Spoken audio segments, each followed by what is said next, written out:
Chapter 81 Thunder Chakra Mode. You are listening at novelfull.audio.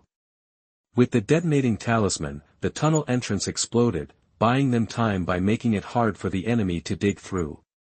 The ground troops, not knowing where the tunnel led, had to give up and head back to camp. Minato and Che were completely surrounded by thousands of cloud ninjas. Che's 6 eyes gave him the exact count, 5,623.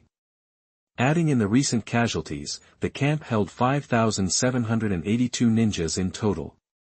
Just hold them off, and once the main force is safe, I'll use Flying Thunder God to get us out of here, Minato said, weaving through the Kumo ninjas. No sweat, Che replied calmly, *fire style, Impatience's flower claws are red, starred at a barrage of flaming shurikens flew, taking out several more Kumo ninjas. For a while, Che and Minato were a whirlwind of destruction, keeping the cloud ninjas at bay. Ah! Lariat! A booming shout echoed through the battlefield. A dark-skinned, muscle-bound man with light blonde hair charged in, his body crackling with visible blue lightning chakra. He raised his elbow, aiming for Minato. Minato instantly teleported away using Flying Thunder God. The man, mid-air, seemed to anticipate this, correcting his course. Spotting Minato's new location, he barreled towards him again. Che was genuinely taken aback by this raw, unbridled power. Is that a? Though Che had never met him, he recognized the man's aura. Minato was forced to dodge repeatedly, but he wouldn't stay on the defensive. He threw a Flying Thunder God kunai. A dodged, but Minato appeared instantly beside the kunai, behind the *Rasengan, star. The Rasengan slammed into A's back, sending him crashing to the ground, leaving a sizable crater, yet A was back on his feet in an instant, seemingly unfazed. Minato Namikaze, you dare trespass into our camp? Then don't expect any mercy. A glared at Minato, eyes blazing. Minato suddenly realized something and quickly tossed a Flying Thunder God kunai towards Che. But A intercepted the kunai mid-air, swatting it away before attacking Che with incredible speed. Che, however, remained unfazed, which threw A off. It reminded him of his first encounter with Minato, who had worn the same expression. It didn't have time to dwell on it.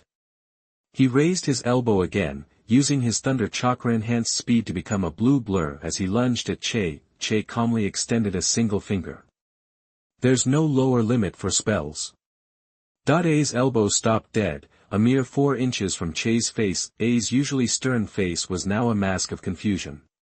He'd never seen anything like it. Che gave no time to think, sidestepping out of the way. A lost his balance, stumbling backward into the throng of cloud ninjas. Minato reappeared beside Che, visibly relieved. Good thing you're okay. By the way, was that a bloodline limit you used back there? It was, Che admitted, no longer bothering to hide it. Keeping it a secret would be insulting to Minato's intelligence, and besides, Che felt he had the strength to finally reveal his infinite technique. Minato grinned. Alright, let's get back to it. A, having just emerged, nearly took out a cloud ninja. Luckily, he checked his power in time and released the Thunder Release Chakra mode to save the cloud ninja's life. A stood up and reactivated the Thunder Chakra mode, shouting to the surrounding cloud ninjas, clear out. I'm the only one who can handle these two. A no longer underestimated Che, viewing him as an equal to Minato. Damn it, B isn't here, otherwise. A was lost in thought when he suddenly lost his footing, yanked toward Che. Bang. Che punched A in the gut. The attraction, combined with the fist's limitless stopping power, sent a reeling from a weird spatial disorientation. Che had coated his fist with infinity, protecting himself from A's Thunder Chakra while creating a unique striking effect that disoriented his opponent. Bang! Bang! Before A could react, Che landed 2 more punches. Even in Thunder Chakra mode, A proved more resistant to damage than Kakuzu in his hardened earth release mode. Kakuzu had coughed up blood after just 2 of Che's punches, while A, aside from regurgitating his dinner, continued to fight as if nothing had happened. However, it couldn't land a hit on Che, so the two disengaged, temporarily stopping the fight. Attractive. Such a powerful ability. A, fighting down the nausea, eyed Che warily. Che was trying to figure out how to crack A's tough exterior. To use Black Flash, he'd need to unleash his full power, letting his fist actually connect with A, but that risked his hand getting burned by the Thunder Chakra mode. Besides, Black Flash wasn't something he could just pull off on command, especially since he hadn't mastered the reversal technique yet. If he ruined his hand, it wouldn't be worth it, Rasengan. But Minato had just shown that a regular Rasengan was useless against it. Minato suggested, let's team up. You pull him in, and I'll use wind style to break through his defense. Che nodded, deciding to give it a shot, but the moment Che reached out to use Tsung, A vanished. Instead of charging at Che, he began circling them both at high speed. Che's Tsung grabbed nothing but a pile of gravel. Che realized that his strategy of pulling opponents in for a beating was only effective against battle mages like Kakuzu, not agile, heavily armored warriors like it. Che cranked up the spell's output, pouring in all his power, reversal of spells, maximum output, Tsung, a blue light flashed, and the rocky ground in the distance shattered into pieces, swirling into balls in the air. As Che waved his hands, the gravel ball moved with the blue light, chasing A's figure. The ground in its wake was completely pulverized, and the gravel ball continued to grow. Even after Che swung his hands in a full circle, he couldn't keep up with A's speed. Instead, the rocky ground within 20 meters of him was pulverized by Che.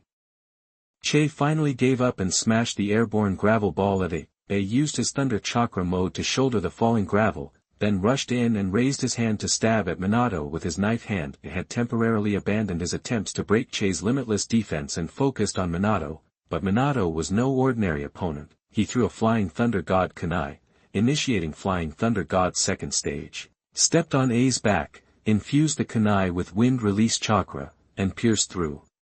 The Thunder Release Chakra defense, however, A reacted instantly, turning and swatting Minato away, preventing him from teleporting. Thanks to his quick reflexes, A only suffered superficial injuries to his back. Seeing Che about to use Tsung again, A instantly retreated. Che used Tsung to continuously rip up the ground and give chase, while Minato used Flying Thunder God to rejoin the fight. Three incredibly fast figures clashed, leaving the Cloud Ninjas utterly bewildered. The battle raged on until the sun began to rise, with no clear victor in sight.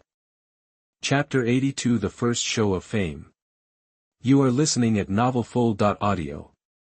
The sun rose over the Kumogakure camp, finding Che, Minato, and AI still locked in combat, surrounded by Kumo ninja. Che and Minato seemed to hold their own against AI, even managing to take out some of the surrounding Kumo ninja. AI charged between them, but couldn't land a blow. Still, Minato and Che couldn't find an opening to seriously hurt AI, either. This is pointless, Minato muttered. He moved beside Che. Time to pull back. Minato placed a hand on Che's shoulder, and in a flash, they reappeared on a distant hillside. The entrance to the underground passage was blocked by rubble from the earlier explosion. The main force had gotten out clean. Together, Minato and Che retreated towards the Konoha camp. Back in the Yunyin camp, AI finally let out a breath, then his legs gave way and he collapsed. Lord AI! The Kumo ninja shouted, rushing to his side in a panic. AI waved them off, explaining he was just exhausted. Minato could teleport using his Flying Thunder God technique. Che had Sora to absorb and transfer himself, but AI had to rely on his lightning release to push himself to an impossible speed against both of them.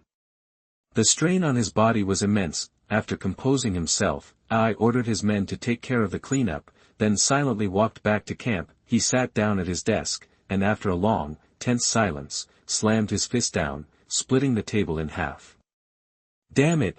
A Kumo ninja guarding outside rushed in, startled. AI barked, find out who that white-haired ninja fighting with Namikaze Minato is. Yes, sir. Meanwhile, Che and Minato crossed into the land of frost, and Che brought up what was on his mind. Minato-sensei, what kind of move do you think could break through AI's lightning chakra armor?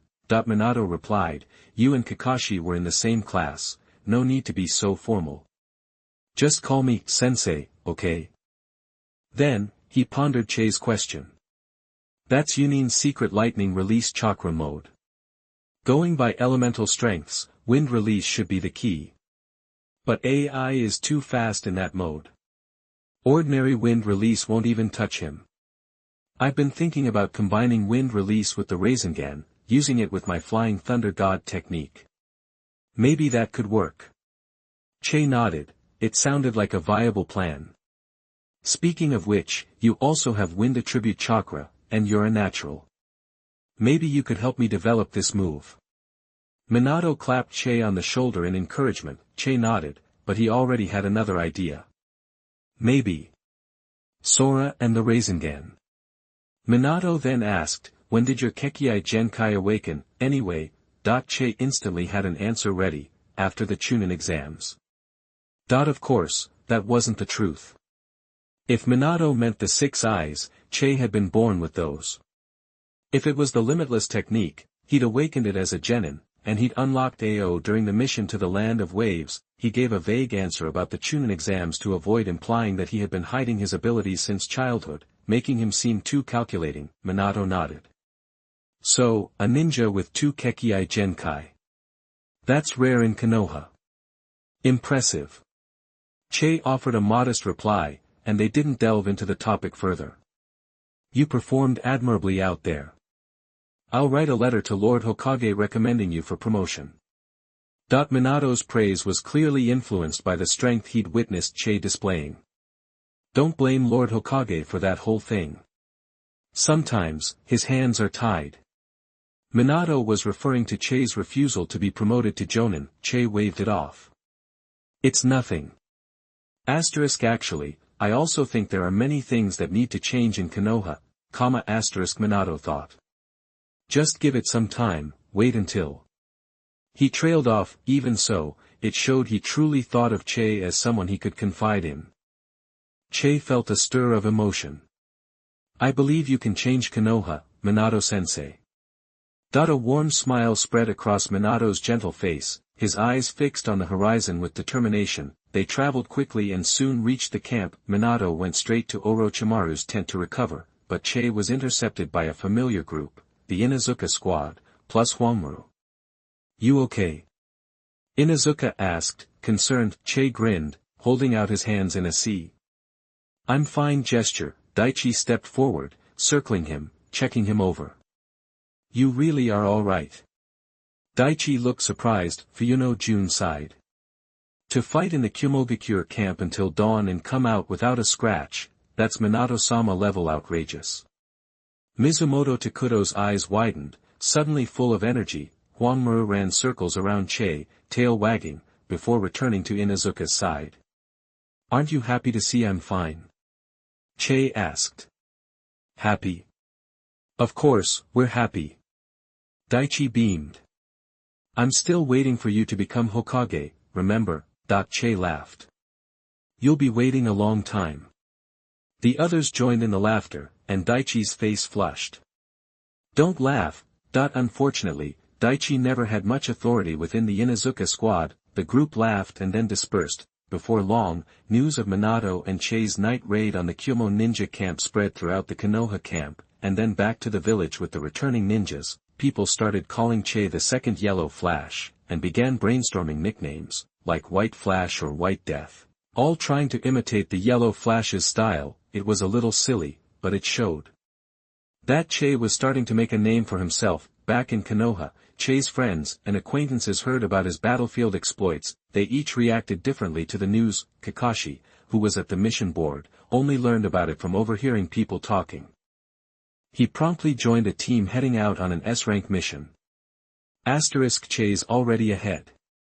I can't fall behind. Might Guy intensified his training, not entirely because of Che, but because the war had burdened the ninja staying in the village with extra duties, leaving him less time to train. Asuma, upon hearing the news, seemed to have an idea and headed straight for the Hokage building. Kurenai Yuhi was told by her father. At first, she was happy for Che's success, but soon she grew worried. Fighting inside the Yun ninja camp, he must be hurt. Dad, do you think I can go to the border to find Che? Yuhi Shinkai sighed inwardly. She's really grown up, hasn't she? Aloud, he said, you can't go, but you can write letters. Yes. A letter. Kurenai's eyes sparkled with joy, tinged with shyness. Her mind began to wander. A wife writing to her husband on the battlefield was a common theme in dramas. Kurenai imagined herself in that role. in the Yun ninja camp, another crash echoed as AI smashed the new replacement table. A Chunin. Are you telling me we were played by a Chunin? AI vented his rage on his subordinates. And Namikaze Minato. One of them mumbled. Shut up. AI roared. The name Namikaze Minato gave AI a headache, and now there was this Uchiha Che. Chapter 83 Yunin's Plan. You are listening at novelfull.audio. The day after the attack on the Kumogakure camp, the Kumo ninjas launched an all-out offensive, as if aiming to crush Konoha in one decisive battle. A massive force poured in from the land of frost, an advance impossible for patrolling ninjas to miss. The Konoha patrol team immediately retreated to camp, reporting the situation. Cloud Ninja Army incoming. Panic rippled through the camp, then Orochimaru and Minato emerged, and the Konoha ninjas looked to them for reassurance. Orochimaru turned to Minato. You're certain about the Kumo camp intel? Minato nodded. Absolutely. Che and I can vouch for it. The Kumo camp has capacity for over 10,000, but they've only got about 5,000 in there. Something's fishy. Orochimaru stated and quickly began issuing orders. Regardless, we hold the line. Main force, defend the original formation. Minato, your mobile and vanguard units will attack from the rear. Orochimaru led the main force to the front lines, while Minato began a strategic withdrawal. Their fighting styles were strikingly different. Orochimaru faced the advancing army and unleashed a swarm of snakes, a literal ocean of them. Defense or escape was futile against such numbers. The unlucky Kumo ninjas at the front were quickly overwhelmed, entangled, bitten, and devoured. Thunder release armor. AI's shout echoed as he charged into the snake mass, cloaked in lightning chakra. The snake's fangs were useless against AI's electric shield. Bolts of lightning scattered venomous snakes, sending broken bodies flying. AI plowed through the serpents, targeting Orochimaru. Heavy AI began, but a sudden gust of wind sent him hurtling backward. Wind style, great breakthrough.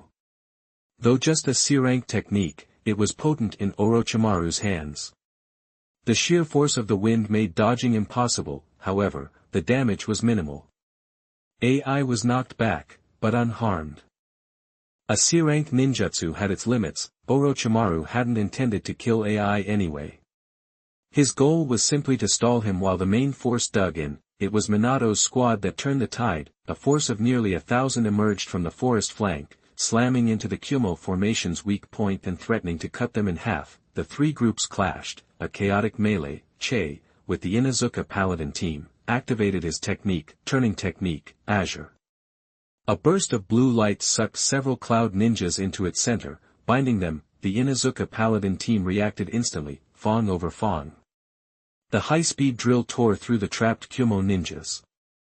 Damn, that's effective, Inuzuka Paladin exclaimed. Before Che and Inuzuka Paladin could relax, Daichi's scream grabbed their attention. A cloud ninja had broken through Daichi's earth wall and was about to strike. Che yanked Daichi to safety. Fuyuno Jun and Mizumoto Takuto moved to intercept and eliminate the Kumo ninja. Daichi, pulled into Che's arms, grinned, thanks. Che tossed Daichi back to Inuzuka Paladin with a grimace, your breath stinks. Inuzuka caught him and then let him go. He's right. Daichi landed hard on his rear. Fuyuno Jun approached Daichi. As an Earth-style user, you shouldn't be so far forward. Their lightning style is a hard counter. Learn from Takuto. Fuyuno Jun's tone was laced with concern. Childless at nearly 40, he saw Daichi as a nephew. Learn from Takuto? I'd be ancient by then. Oblivious, Daichi didn't grasp Fuyuno Jun's intent. He stood, rubbing his backside. Takuto rolled his eyes, as if to say, some people can't be helped. As captain, Inuzuka Paladin regrouped the team and resumed their assault. With Che's help, the Inuzuka Paladin team became the most effective unit, a spearhead driving into the cloud ninja formation, turning technique, Azure. Fong over Fong. Earth style, stone shot. Water style, water collision wave. Fire style, dragon flame jutsu. Che's Azure pulled the cloud ninjas together, then Inuzuka Paladin and Hwangmura hammered down, creating a crater filled with Kumo ninja. Futada Daichi unleashed a hail of stone shrapnel, Fuyuno Jun expelled a torrent of water, and Mizumoto Takuto spat high-speed flames down on the clustered enemies. Their teamwork was impeccable. One coordinated strike wiped out 10 Kumo ninjas across the battlefield. Konoha's counterattack was fierce. Under Orochimaru's command, the main front held the line against Kumogakure's offensive, while Minato's squad successfully breached the Kumo ninja formation, forcing a frontline retreat. By afternoon, the Kumo ninjas withdrew, paying a heavy price of over 900 casualties. Konoha wins. Long live! Cheers erupted. Konoha's casualties were less than 500, making it a resounding victory. The Inuzuka Paladin team finally relaxed. Phew! Over at last. Futada Daichi was exhausted but thrilled. Yeah, over. Fuyuno Jun sighed in relief. Mizumoto Takuto collapsed on the ground. Che surveyed the ravaged landscape. The war had scarred the land. Ninjutsu, fueled by the 5 chakra natures, water, fire, wind, lightning, and earth, had transformed the area into a wasteland. Inuzuka Paladin approached Che. What's wrong? Worried, Che shook his head. No, just thinking about the Cloud's plan. What plan? Inuzuka was puzzled. Che explained, their initial strategy was cautious, but it suddenly became aggressive, as if they wanted to deliberately draw our attention. Also, I observed their camp. It has capacity for 10,000, but only 5,000 are there. So, they must be planning something big soon. Inuzuka Paladin looked thoughtful. Che, let's go to the command tent. Minato called out. Chapter 84 Investigation Mission. You are listening at novelfull.audio. Minato and Che found Orochimaru at the training camp. The three gathered around the sand table again. Orochimaru got right to the point. Intel suggests Kumogakure might try to bypass our defenses with a strike force. Our lines are holding the vital routes between the land of rain and the land of frost, completely preventing Kumogakure from attacking the land of fire through the land of rain. So, these cloud ninja might try to break the stalemate with a surprise attack. Minato added, we're outnumbered, so we're stuck reacting. All we have is my 1,000-man unit, and after casualties, we're down to around 900. Meaning we can't spread ourselves any thinner. We're estimating at least 4,000 in their strike force.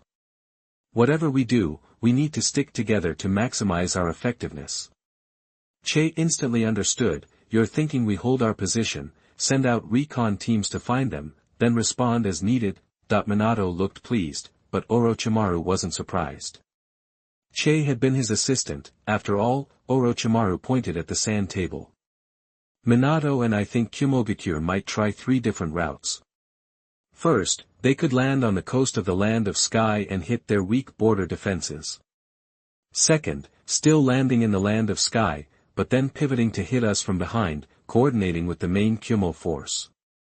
Third, bypass our line entirely from the southeast, landing and attacking undefended areas of the Land of Rain, or even hitting the eastern coast of the Land of Fire directly. We have to cover all those possibilities, so I tasked Minato. Orochimaru gestured to Minato to speak. Given our limited troops, I'm planning to send out only 5 recon teams. The Land of Rain has a lot of unprotected areas, so 3 teams will go there, and 1 will go to the eastern Land of Fire. The last one goes to the Land of Sky. That last team has the toughest job. The enemy's most likely to land in the Land of Sky, and you have to figure out where they're headed after that. That's why I'm putting you and the Inuzuka Paladin team on it. Che agreed immediately. No problem. Minato added, avoid fighting if you can, and stay safe. If you find anything, notify the Tanano Defense Line branch and the Yuno Defense Line HQ right away. Understood. Che replied. He was confident he could handle this. Orochimaru nodded. No time to waste. Head out now. Che turned to leave, but Minato stopped him. Be careful. Also, the Land of Sky's defense chief is Hyuga Hayashi, head of the Hyuga clan. Ask him for some support. The Hyuga clan's Byakugan is perfect for recon. Che paused. Okay, I'll head to the Land of Sky's defense line first. Che left the training camp and told the Inazuka Paladin team about the mission. They all reacted differently. Inazuka Paladin accepted the mission calmly. As a senior jonin, he'd seen it all. This was just recon, even if it was risky. As an Inazuka, he was great at beast-like ninja techniques and had an incredible sense of smell. Recon missions were basically their specialty. Futada Daichi was still that eager guy, chasing glory. If this goes well, I'll finally get promoted to special jonin. You'll get promoted too, Che. You'll be a jonin in no time. Jun frowned. Investigating 4,000 enemy troops is pretty risky. Mizumoto Takudo sighed. 4,000 people. Futada Daichi patted them on the shoulder. Don't worry, I'll protect you. Mizumoto Takudo scoffed. I seem to remember us saving you last time. Fuyuno-chan added, you should probably protect yourself first. Futada Daichi crossed his arms, annoyed. Inazuka Paladin stepped in. Alright, knock it off. Pack your gear, we leave in 5. They packed up, grabbed 3 days' supplies, and set off toward the Tanano defense line at dusk. Around 11 or 12 that night, they arrived and met with Hayashi and Hinata. After identifying themselves to the guards. Hayashi wore a tight black combat suit with a green jonin vest. His forehead was covered by a head protector, but Che could tell he was a Hyuga. You need Hyuga support? Hayashi asked directly, after they had given their explanation. That's right. Che said. Hayashi signaled someone to enter. It was a man dressed like Hayashi, looking almost identical. Che could see a cursed seal under the man's head protector. This is my twin brother, Hyuga Hizashi. He's as strong as I am. I think he can help. Hinata Hayashi introduced him. Hinata Hizashi greeted them politely. Che took the reinforcement and left the Land of Sky's defense line. Time was short. Hyuga Hizashi was quiet but cooperative, reconnoitering the Land of Sky with Che and the Inazuka Paladin team. They investigated north from the Land of Sky's defense line, then to the east of the Land of Yuno's line. Che was worried the Cloud Ninja were approaching. Luckily, they found no sign of them. Looks like the Kumo Ninja haven't gone deep into the Land of Sky yet. Hinata Hizashi said, his eyes bulging. Hinata Hizashi then closed his eyes. Che agreed, thinking, the Byakugan really is better for field of vision. Inazuka Paladin said, even so, we can't relax. They haven't penetrated deep yet, meaning we're about to start penetrating deep. We need to be extra careful from now on. Chapter 85. There is an enemy on the other side of the sea. You are listening at novelfull.audio. So, what's the play now? Daji asked, looking at Inazuka Palette, totally lost. Inazuka Palette glanced at Che, who turned and said, first, let's do a full sweep of Tian country. I'm betting they're holed up somewhere. At that moment, Hinata Hizashi chimed in, relax, no matter how sneaky they are, they can't dodge the Byakugan. Che nodded, clearly seeing Hizashi's confidence in his ocular prowess. Alright, it's all on you.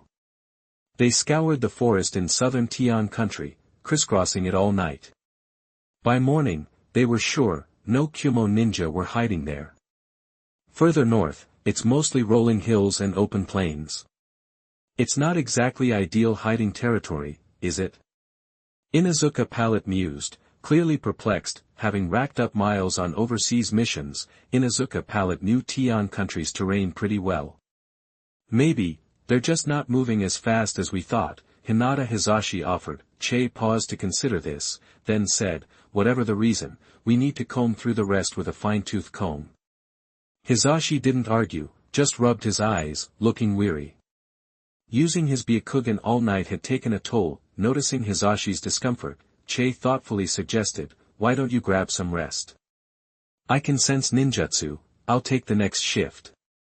Hizashi practically jumped at the offer, so, Che took over, using his 6 eyes to investigate. He couldn't make out details 10 kilometers away like Hizashi's Byakugan, but he could still pick up on disturbances within a few hundred meters, no problem. Plus, the terrain in northern Tian country was pretty open, so he didn't have to scrutinize every nook and cranny. The crew got back to work. After another thorough search, they confirmed it, no sign of Kumo ninja invading Tian country. Looks like Tian country isn't where they're hitting, Inuzuka Palette said with a sigh of relief. Che gave a short nod. But we haven't checked the coast yet. It was early morning, and they stood on a hilltop, with a clear view of the deep blue to the north. Everyone was starting to think the Kumo ninja weren't planning on invading Tian country. Simple reason, time is gold on the battlefield. The Kumo ninja had to have set out at the latest the night Konoha hit the camp. That was 3 days ago.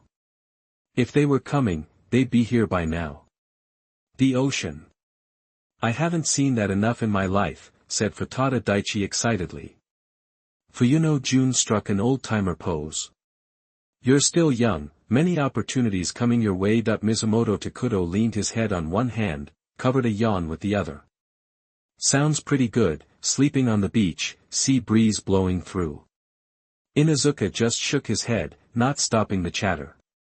He knew his team had been on edge searching all night. They needed to unwind. Hinata Hizashi, ever the dutiful one, spoke. I'll help you sweep the coast, then I'll head back.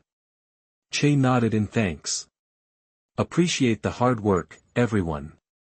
Che had been sure they would find the enemy in Tian country. Invading Tian country would let you hit the defense line between Tian country and Fire country, striking straight into Fire country's heartland. Then, when you had to pull back, you could trap Konoha's northeastern defense HQ with Kumogakure's main force.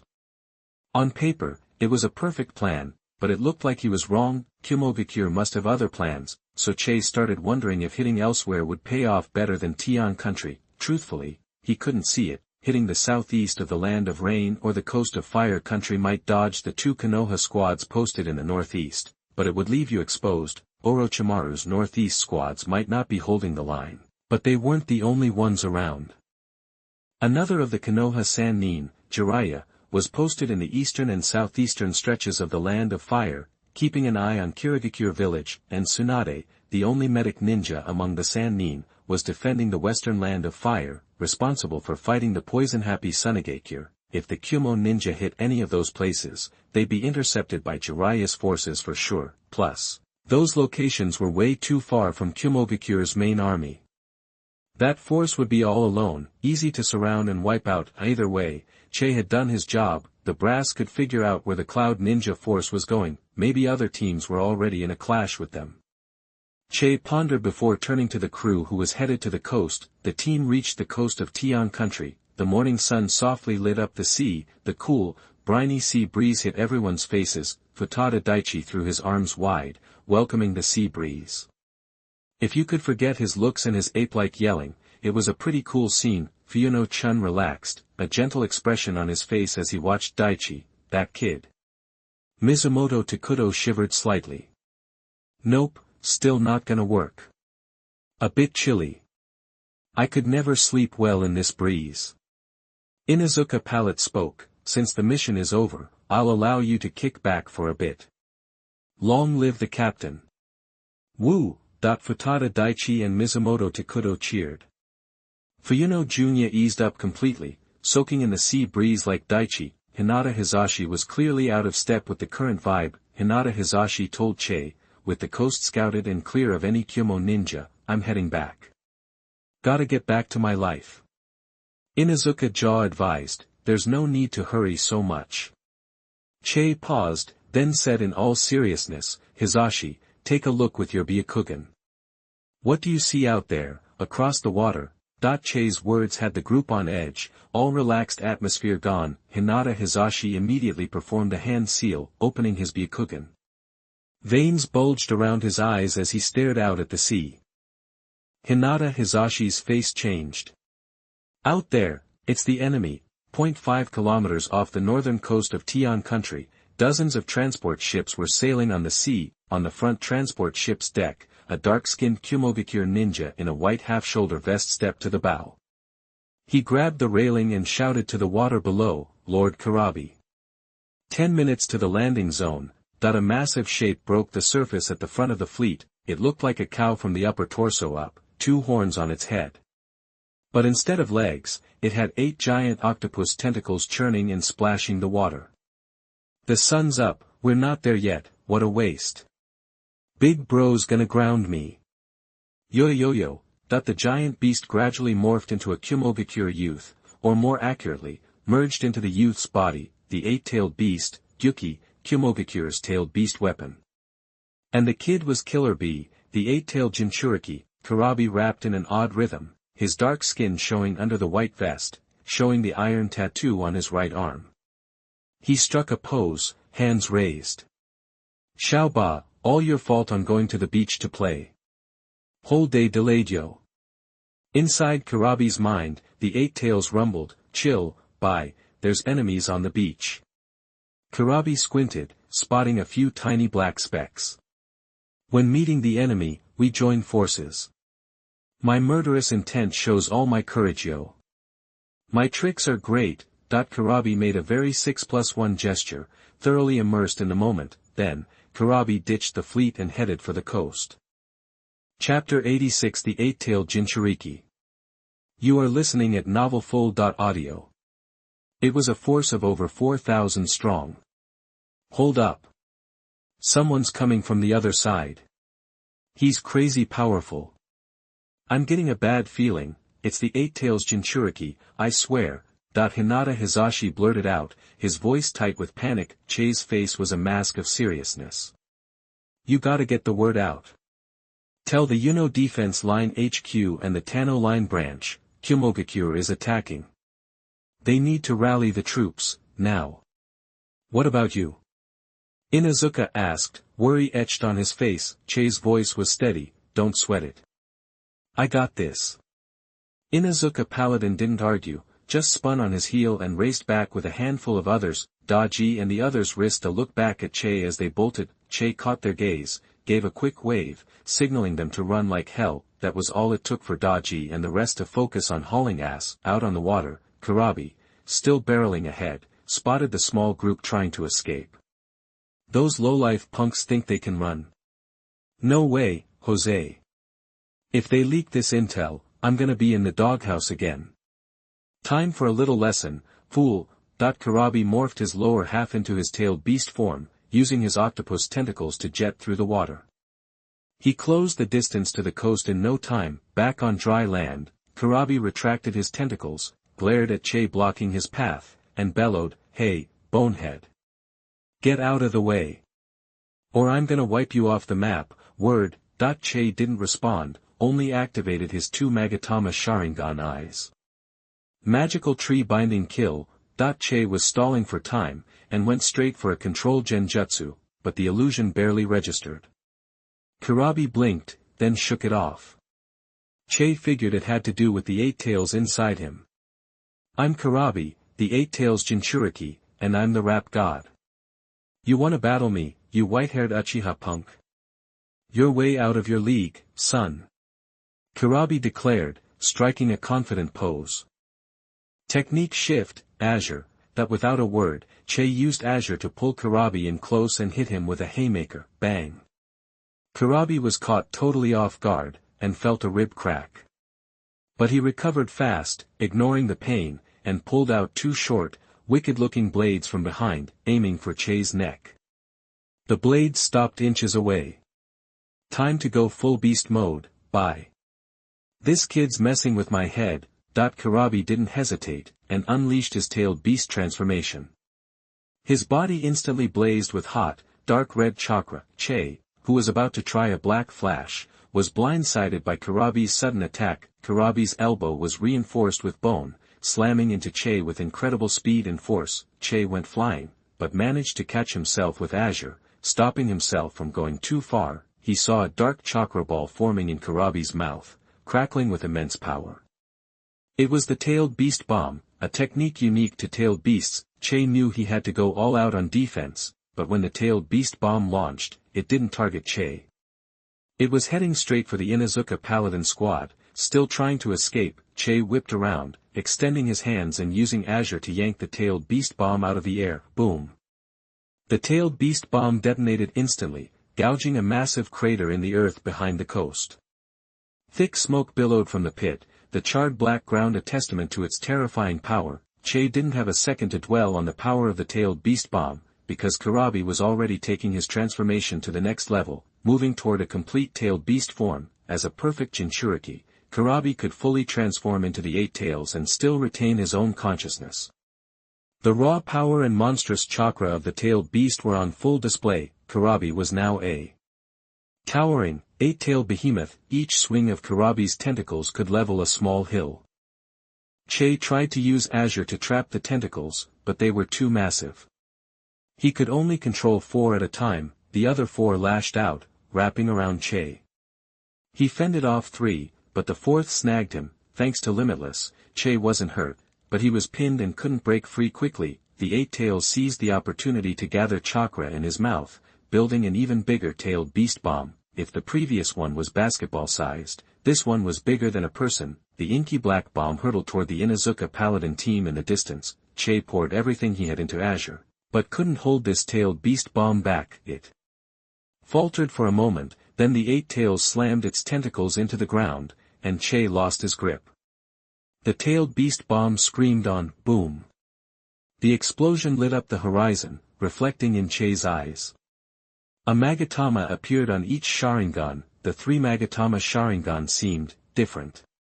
The blood red around the eyes was streaked with blue, like ink bleeding into blood, but Che didn't have time to think about his eyes. Guilt, regret, rage, the flood of negative emotions not only pushed his Sharingan to evolve, but also coalesced into a curse, amplifying his cursed energy to a whole new level. In that moment, Che regained a significant portion of the power he held in his past life, including the techniques of curse reversal and curse transmutation.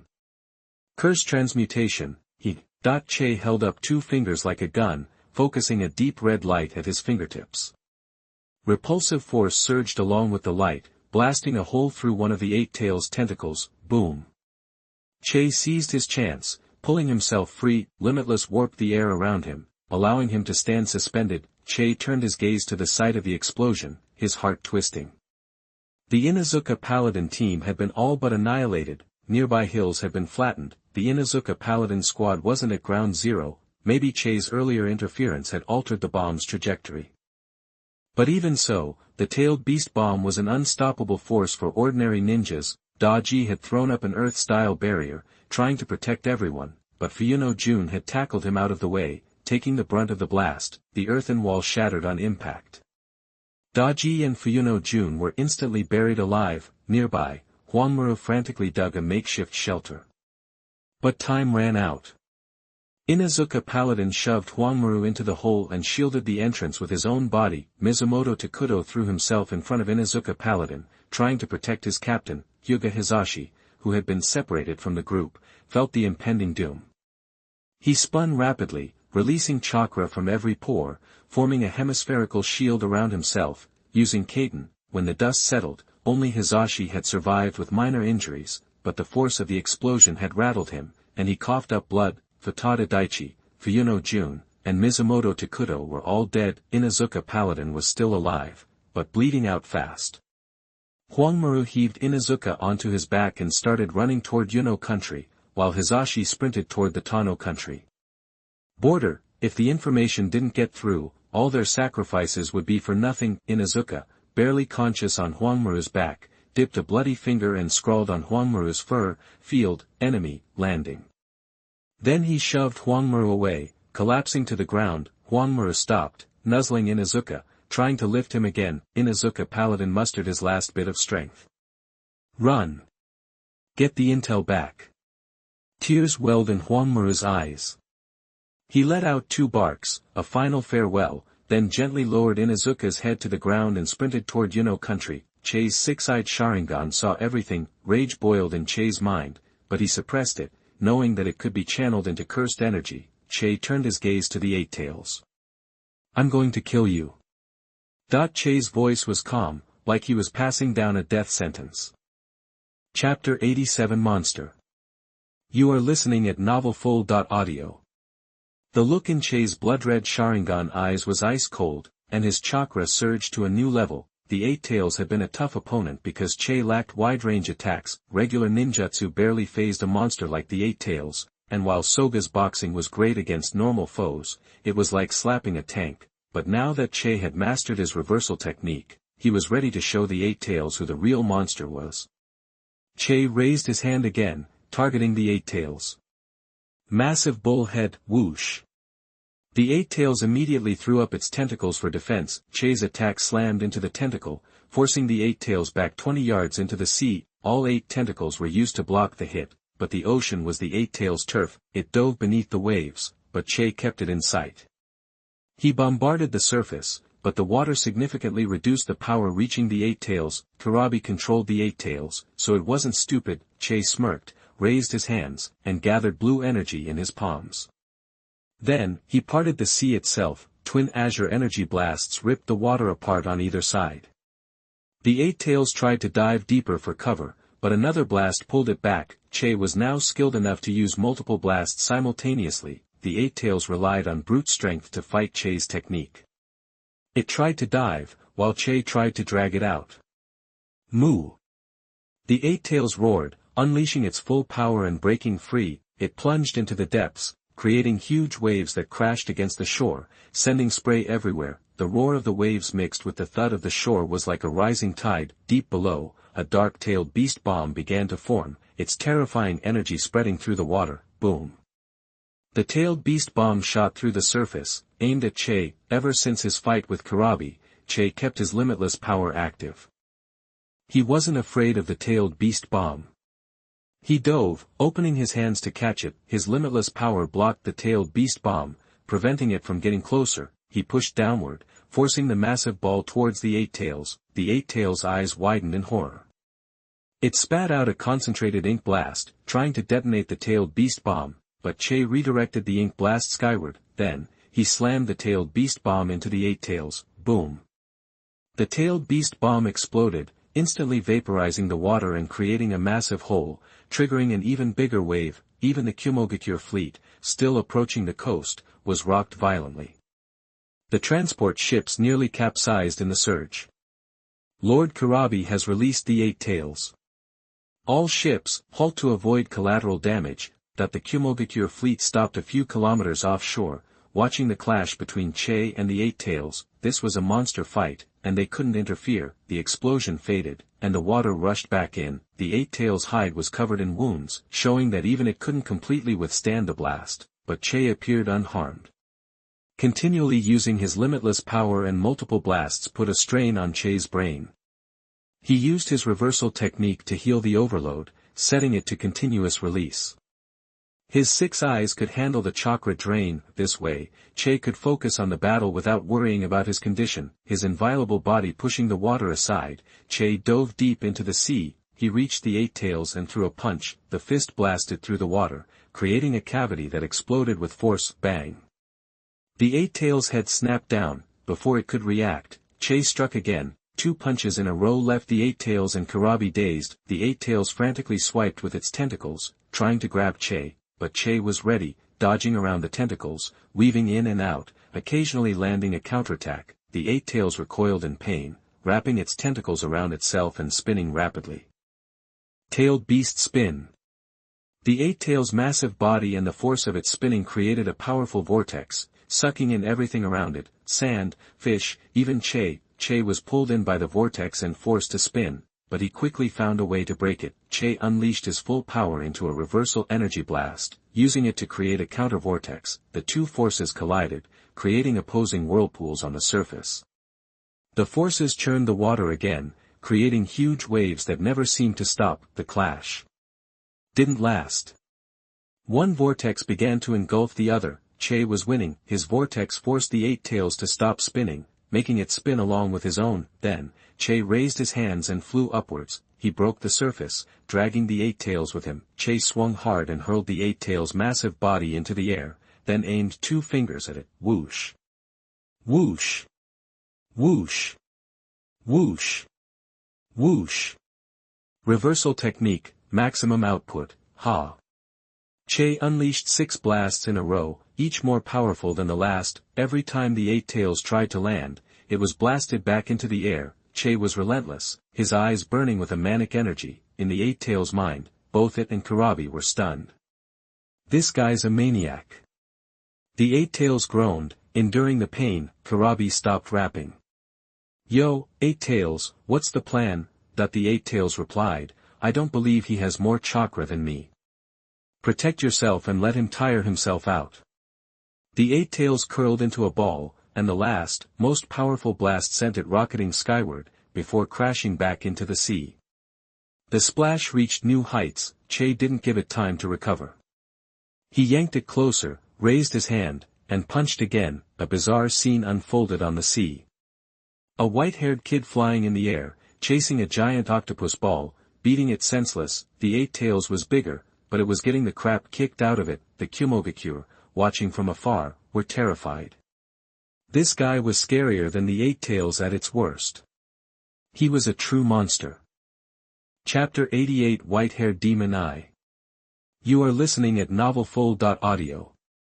Che and the Eight Tails battled further and further out into the ocean. The Kumogakure forces, who'd been observing from a safe distance, slowly began to realize something was terribly wrong. Fall back. Now. Finally, a Kumogakure Jonin snapped to attention, ordering the fleet to retreat. Che and the Eight Tails were already hundreds of yards away from the ships. The Eight Tails remained coiled in a defensive posture, its tentacles shielding it. Even though Che hammered away with Tsang, leaving it bruised and battered, it stubbornly held on. Che knew his power output still wasn't quite enough to take down a 60-meter behemoth like the Eight Tails, but he was confident his stamina would win out. Meanwhile, Che also planned to attack the Kumogakure troops. He hadn't forgotten that this wasn't just a personal grudge match, it was part of Kumogakure's invasion of Konoha. Using Tsang, Che grabbed the Eight Tails and hurled the massive creature toward the Kumogakure fleet. The Eight Tails' huge body and 8 enormous tentacles sailed through the air, crashing into the rear of the fleet. The resulting tidal wave capsized over a dozen of Yunyin's transport ships.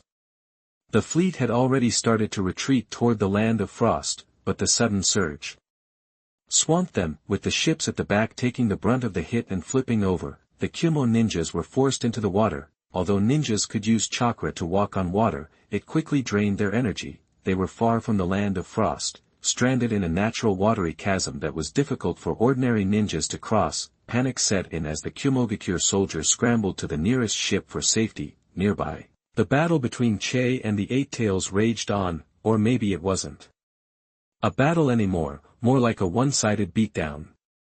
Che launched another powerful attack downwards. This time, it connected perfectly with the wound he'd previously made with Tsang.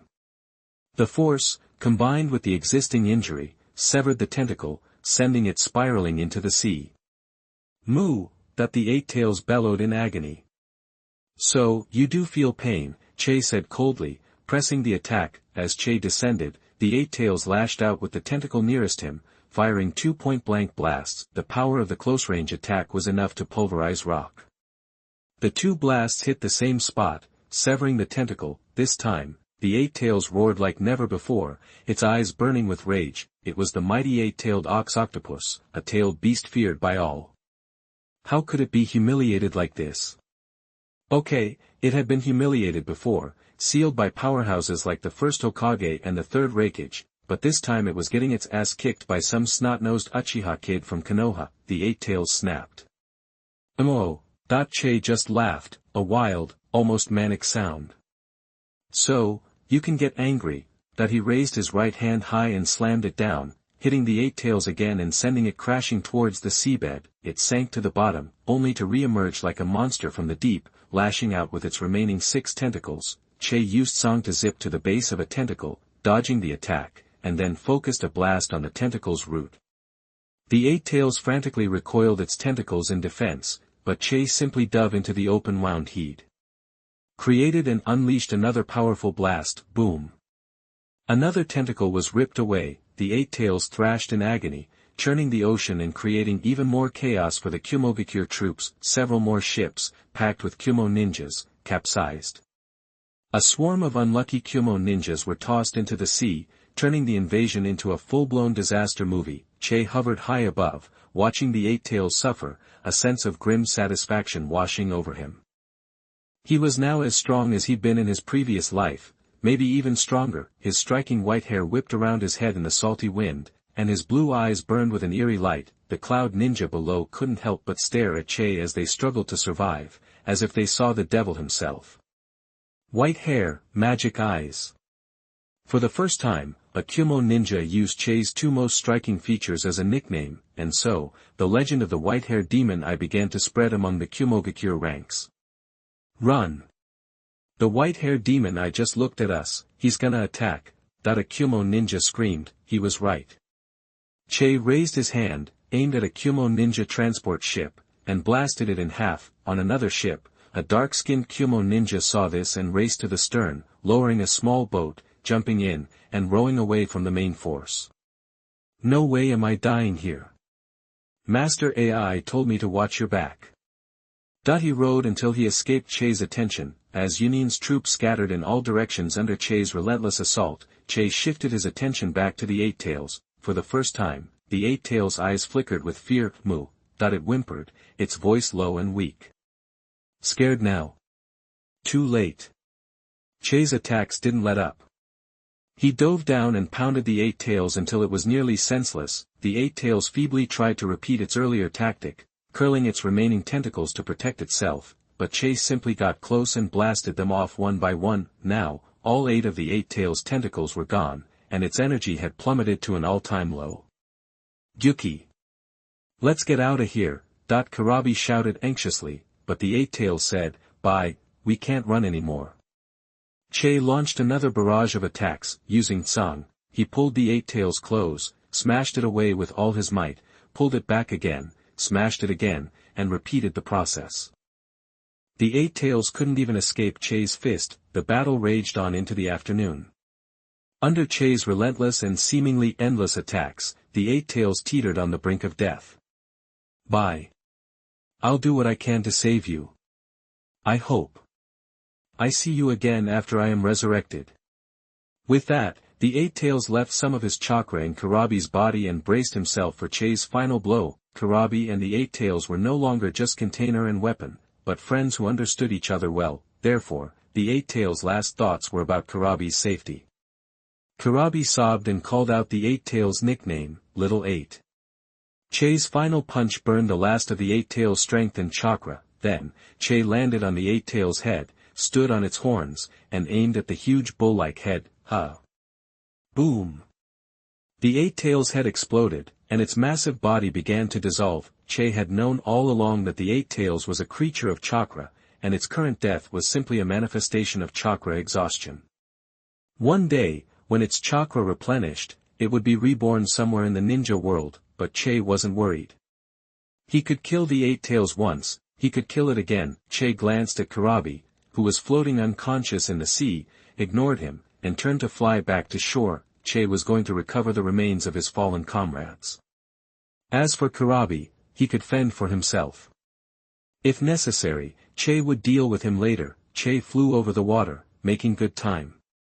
Before he could get very far, his body suddenly locked up, and he plummeted into the sea. Chapter 89 Reaction. You are listening at novelfull.audio. Chei felt a total loss of control over his body and plunged headfirst into the sea. The water surged around him, creating a space as he sank rapidly, descending thousands of meters. He soon understood why, in the heat of battle, Chei had pushed his limitless techniques too far, constantly using Tsang and He to attack. This had overloaded his brain, causing damage. To repair the damage, he'd kept the reversal technique running non-stop. His body had adapted to having both limitless and reversal active simultaneously, making it impossible to turn them off. Now, both were operating automatically, their effects canceling each other out.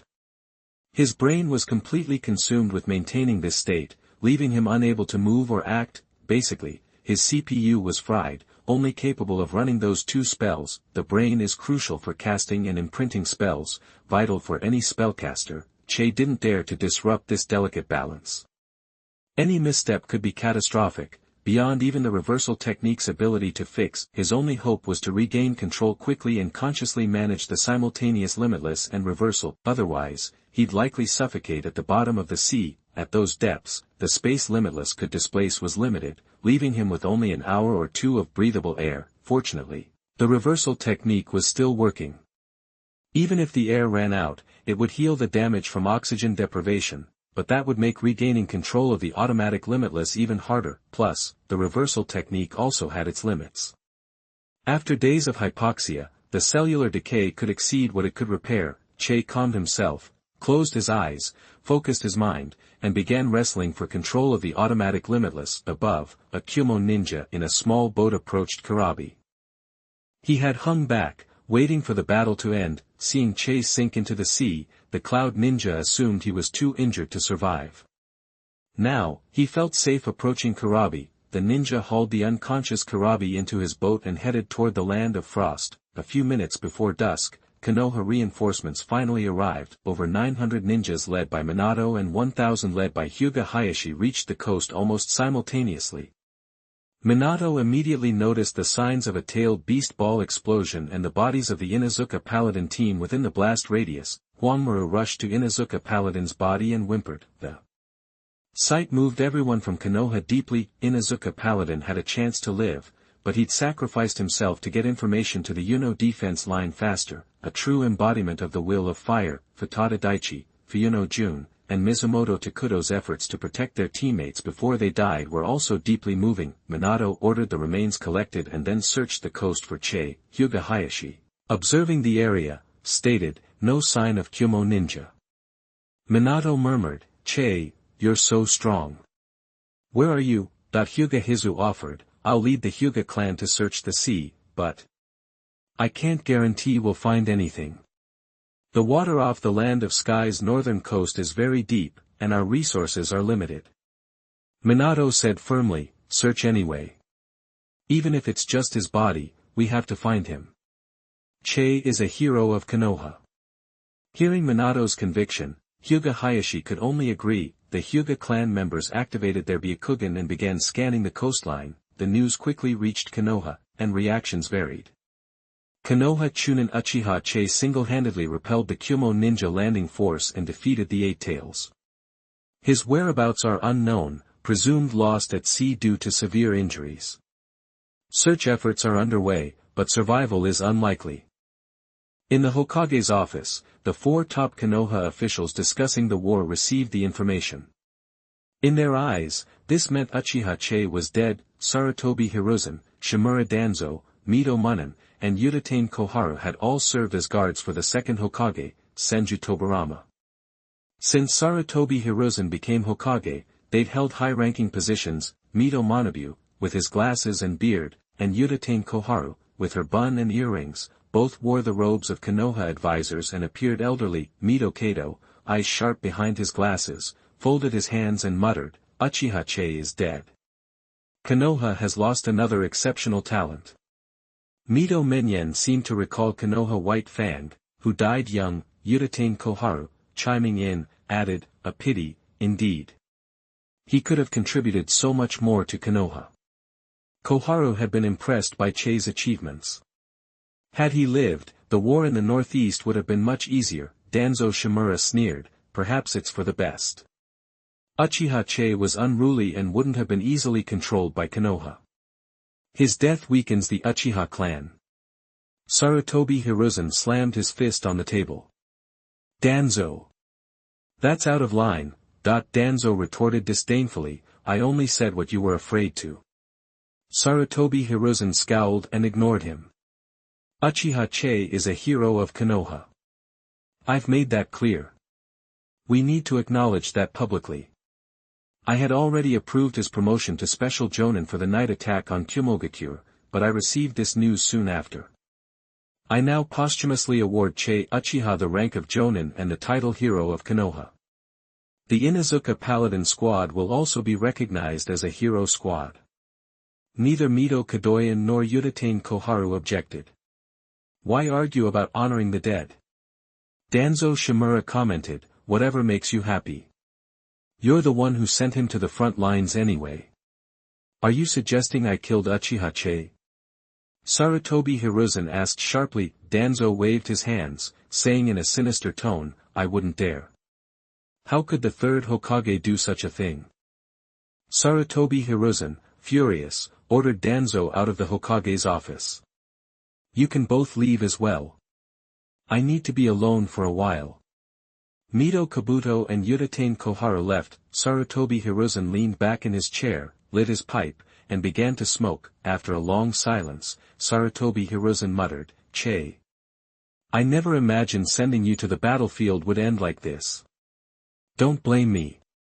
He sighed and began arranging Uchiha Che's funeral. The document announcing the posthumous award of Konoha hero Uchiha Che was posted throughout the village. People mourned the loss of the Konoha genius, celebrating his life and honoring his sacrifice. Just then, Yuri Hong stumbled through the crowd. She had heard the news about Che and refused to believe it.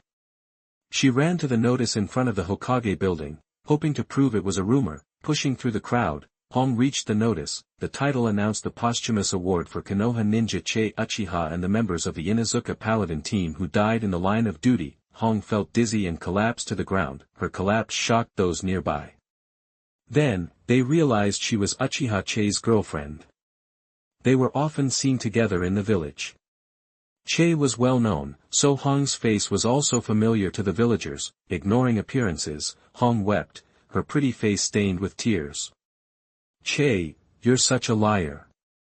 She remembered his promise as he left for war. "Wait for me to come back." She had waited, but all she got was the announcement of his death. Seeing this scene, the villagers sighed. Death was unavoidable during wartime, but asking someone as young as Hong to bear such a burden was cruel. Along with Kurenai, former classmates like Asuma, Kakashi, Might Guy, Obito, Noara Rin, and Anko were shocked and saddened by Che's death. Che had been popular among their generation, and they spontaneously mourned his passing. Not just his classmates, but also Shikaku Nara and others, along with Kosuke Mariboshi, Shiromo Hayama, and Matt Dai, who had once been part of Che's team. The Uchiha clan also mourned Che, with Copper Fire and Iron Fire crying the loudest. No one imagined that Che, whom they mourned, was alive and well at the bottom of the land of Sky's Sea. Chapter 90 Commendation. You are listening at novelfull.audio. Minato, we've been searching all day, and the Hyuga clan members are reaching their limit. Besides, Uchiha Cheru shouldn't have survived by now. Let's call it. Hinata Hayashi approached the shore and spoke to Minato. Even with dozens of Hyuga clan ninjas searching all day, the sea was so vast and deep that finding Cheru was like searching for a needle in a haystack. Minato insisted. "I said it before, Cheru is a hero of Konoha. We have to find his body, at least. I sent Cheru to the land of Sky on a mission. If I can't even recover his body, how can I face Kurenai when I return to Konoha? Cheru was assigned to my command, and Fugaku and Jinhong specifically asked me to look after him. This all happened because of my poor judgment." Minato felt responsible for sending Cheru to his death in the land of Sky and was blaming himself. At Minato's insistence, the search continued. That night, they searched under the bright moonlight. Suddenly, in the distance, the sea surface broke open, and a figure burst forth, silhouetted against the full moon. The figure had flowing white hair and an exceptionally handsome face. He looked like a god under the moonlight. It was none other than Che Uchiha.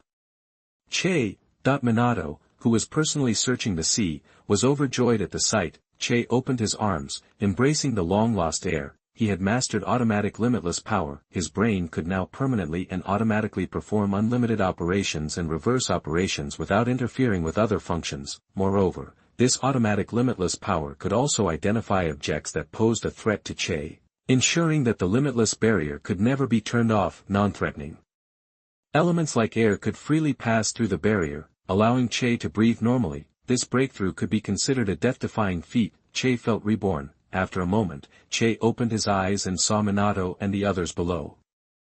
Che landed on the sea and greeted Minato. "Minato-sensei, how long has it been? I couldn't keep track of time in the dark depths of the sea." Minato was astonished. "You were at the bottom of the sea, and you survived." Che smiled. "Don't forget my bloodline limit." Minato then realized how Che had survived. "Amazing. We all thought you were gone. It's the second night since you disappeared." Che nodded, thinking, "Only a day. Guess I'm pretty talented." Che's amazing talent had manifested at the critical moment, allowing him to master automatic limitless power in just one day. Now, Che's strength had surpassed his previous peak. Minato also sensed a change in Che. Before, Minato perceived Che as a promising young genius, but now, Che seemed like an unfathomable, mature, and powerful individual. Minato couldn't even gauge the depth of Che's current strength. Che continued, "I'm not that easy to kill. Get me something to eat, quick. I'm starving. I could barely find any fish down there." Minato smiled. "Okay, let's get you some food." "Barbecue," Che added. "No problem." Minato's smile remained, his worries finally easing. Che went to the temporary camp set up by the Konoha troops in the Land of Sky and enjoyed some barbecue. Although it lacked the flavor of proper barbecue, was inferior to Mariboshi Kosuke's cooking, and didn't even have his favorite white sugar for dipping, Che was still in heaven. Maybe it was because he hadn't eaten anything substantial in 2 days. During the mission, Che had only consumed 1 soldier ration pill, and even less water had entered his system after sinking to the bottom of the sea. After finishing the barbecue, Che slept soundly in a tent alone. The next day, he returned to the Land of Rain with Minato. When Che saw Orochimaru licked his lips and said playfully, "I knew Mr. Che wouldn't die so easily." Che smiled and replied, "Then I have to thank Lord Orochimaru for your faith." Orochimaru smiled slightly, remaining silent. Just then, Minato walked in and told Che, "The bodies of Inuzuka Paladin and the others have been recovered and will be sent to Konoha soon." Che's smile faded, and he left the camp to pay his respects to their remains. Che hadn't spent a long time with the Inuzuka Paladin team, but they were still comrades. Che stood before their bodies covered with white cloth, observing a long moment of silence. Minato also stood beside him silently. Inuzuka Paladin and Minato were familiar with each other, and his team including Futada Daichi, Fuyuno Jun and Mizumoto Takuto were also an elite Chunin team under Minato, so Minato naturally felt saddened. After the silence, the bodies were taken to Konoha for burial at the memorial cemetery. Minato then brought Che to his camp, saying he had something to give him. As the commander of a 1,000-man army, Minato's camp was relatively large. Minato went behind the table and gestured for Che to sit. He then retrieved several documents and letters from the files and gave them to Che. Minato said to Che, "These were all sent to you from Konoha. Some arrived a few days ago, and some just came in today." Che opened the document and paused. Minato looked puzzled, so Che handed the document to Minato to read. It was the document promoting Che to Special Jonin. Che's expression settled, feeling only irony. Special Jonin, that was Futada Daichi's dream. The position falling on Che only highlighted the Konoha leadership's distrust of him. Che could imagine how the higher-ups felt upon learning of his achievements. They were forced to reward him but worried that his promotion would be a threat if he rose too quickly. Thus, they bestowed the title of Special Jonin. Besides the irony, Che felt nothing more. With his strength surpassing his previous life, Che's mindset was also elevated. He no longer cared about the opinions of these high-level officials. Minato awkwardly apologized for the Konoha leadership, saying, "This is just a document from before. Later, Lord Hokage will personally grant you the rank of Jonin." Che calmly opened the next document. As expected, it was a posthumous decree granting him the title of Jonin. It also posthumously awarded him the title of Hero of Konoha. The inheritor of the will of fire, the hero of Konoha. Che read the citation aloud, his thoughts unreadable. Minato nodded, saying, "You are now a hero in the eyes of the entire village. I think everyone will be surprised to learn that you are still alive." Che calmly accepted the commendation from the leadership, then put down the documents and picked up several letters. Minato said, "These were also sent from Konoha. They just arrived."